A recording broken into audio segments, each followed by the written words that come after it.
Hi, I'm at the 5-week plant-based and raw food program that I host each season.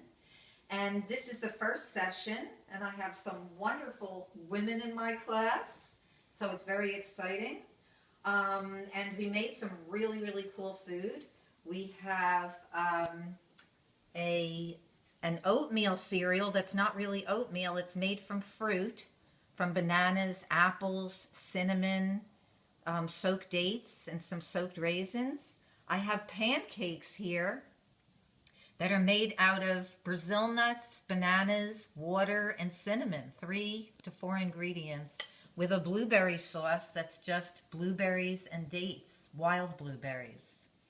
And I have buckwheat cereal that's just from soaked sprouted buckwheat groats, soaked overnight. And this is mango mush. That is an amazing pudding with mango and apple. And this is bat cereal that I have on previous videos. And that's just banana and tahini and apple. And we already had smoothies and juice. So this is the later part of our morning meal, class 1. Are you looking forward to eating? Yes. Okay.